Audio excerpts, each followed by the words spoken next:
We got Tony Perez here, Hall of Famer from the Cincinnati Red Machine, also played in Philadelphia. You're in Baltimore Convention Center right now. How you doing, Tony? I'm doing fine. How are you doing? I am doing fantastic. Talking to you, it's always a joy. Thank you. Tony, tell me about the Red Machine in '75 and '76. How potent really was that team? Well, one of the best things I ever played for. I mean, we got a kind of team where everybody know what to do to win ball games, and we got great players. Great player when you see our lineup and the way we play, you know we were there for a reason. You know, at ballpark we come out to win, and everybody do their job. Now, they make the Lee May trade. He goes from your third baseman at the time. He leaves at first base. Bring Joe Morgan in. You shift over to first base. Pete Rose plays third base. What a great team that Red Machine was, getting Joe Morgan, Jack Billingham, and Cesar Geronimo, three players who started for you. That was a trade that put you maybe over the top to get you to the World Series. Oh, yeah. You know, we lost a great player and Lee May, but we got Joe and we got Geronimo and Billingham, and they really help us. And Joe had a tremendous years over there in Cincinnati, especially in '75, '76 when he was MVP. And Geronimo did a great job in center field, and Willingham did a great job pitching. I mean, that was, and they really put everything together, get more speed in our lineup and better defense. I want to ask you this question. I was talking to, I think, who was it? I was talking to one of the other players about the blooper pitch in the World Series against the Red Sox. You waited for about 4 minutes before you swung the bat and you hit it out of the ballpark.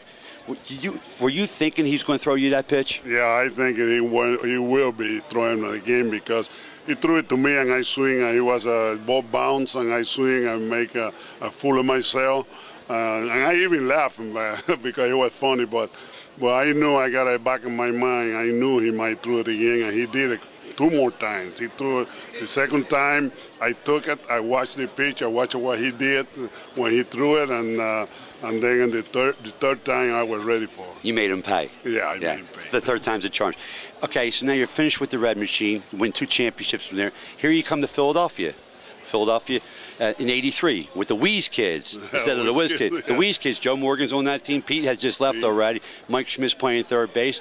And you get to the World Series, play the Baltimore Orioles. Joe gets a really big time in September, gets the team over the top, and you get to the World Series playing the Baltimore Orioles. What was it like to play for the Philadelphia Phillies back then? Yeah, that was great. I mean, you know, I went to the Red Sox and I come back and to Philadelphia, come back with Pete and Joe. And I really enjoyed it. And, you know, it was a good team. We got good players in that team. Mike was there, and Lefty was there, Carlton and Steve. And really, that was good. And we went to the World Series. We didn't win, but we win. Oh, for Philadelphia, they win it in '80, '83. You get there. It's been such a long time for Philadelphia being in the World Series. I think we appreciate that so much, you playing for the Philadelphia Phillies. And I was at Game 5, by the way. And even though they lost in the World Series, still a great place to be in Philadelphia. You get to the World Series. If you had one word to describe baseball, what would that word be for you? The best thing ever happened to me is, you know, for my family. Playing baseball and being all my life. What I've been doing is know what I like, what I love. Baseball is the greatest game I ever played. Give me the oddest or the weirdest moment in your career on the baseball field or in the clubhouse. Weirdest moment? Well, David Concepcion got on the